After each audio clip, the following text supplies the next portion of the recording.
You lock your veterinary clinic after a long 12-hour shift. The rain is pouring outside. You're exhausted. Just as you flip the sign to closed, a fist suddenly slams against the glass door. You look up. A soaked man stands there, shaking, desperate, but he isn't holding a leash. He's holding a bleeding man over his shoulder. A gun appears in his hand, and in that moment you realize something terrifying. Tonight, you're not a veterinarian anymore. Tonight, you're a surgeon for criminals. And if you fail, you might not leave this clinic alive.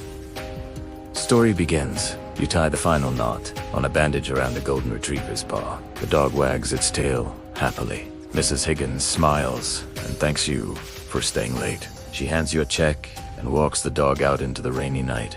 You lock the front door. Fleep to sign closed. 12 hours on your feet. Your body aches.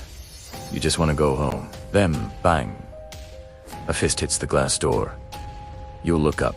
A man stands outside, soaked, shivering, eyes wild with panic, and draped over his shoulder is another man, limp, unconscious.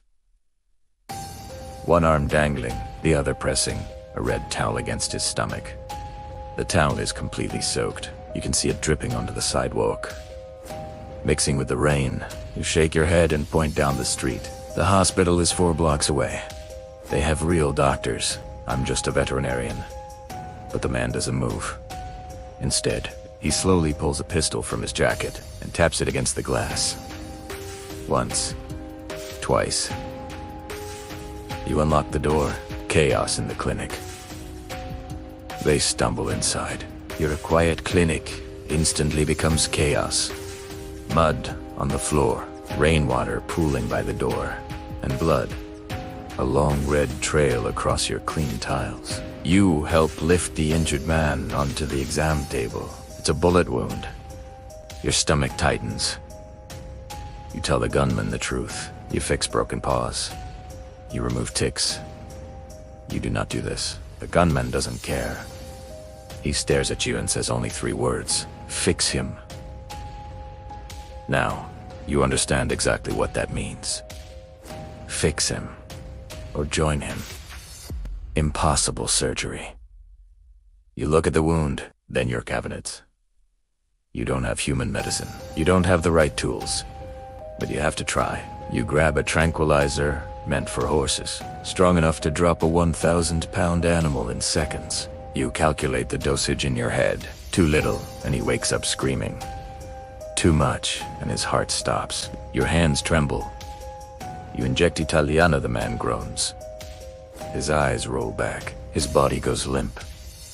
You have maybe 20 minutes. You start working, cleaning the wound, stitching flesh together with thick blue nylon thread, the same kind you use on Great Danes. It's messy, rough, but slowly. The bleeding stops. You tie the final knot. He's alive. The envelope. The gunman watches silently the entire time. Then he steps forward, reaches into his jacket, and throws an envelope onto the patient's chest. Keep your mouth shut. Buy yourself something nice. You're out the back door. You stand there shaking. Alone. You open the envelope. Inside is $5,000 cash. The choice: you should call the police, but your clinic isn't doing well. Bills are stacking up, and you're trying to save for your daughter's college fund. You hide the money in the back of your filing cabinet and tell yourself something dangerous. Just this once. 3 nights later, your phone rings at 2 a.m. Unknown number, a voice says. I heard you do good work. Help. Double the pay. You should hang up. Instead, you give them the address. The secret clinic. Word spreads. People start arriving through the back door. Deep knife wounds. You stitch them. Set bones. You use tools meant for animals to save humans, and they all pay in cash. Most of them aren't criminals. Just people who can't afford hospitals. So, you tell yourself, you're doing something good. The money grows.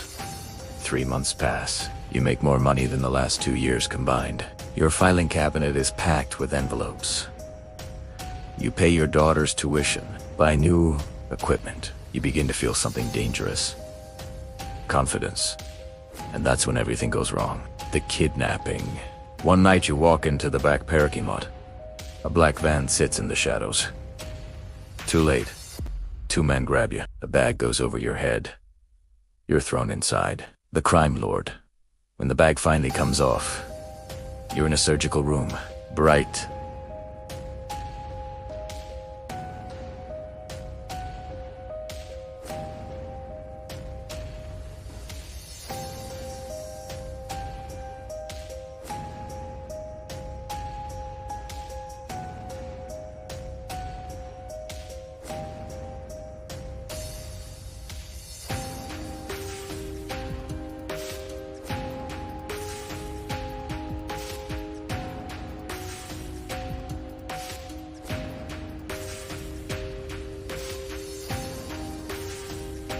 Brett Explained, the crime lord, and he's dying.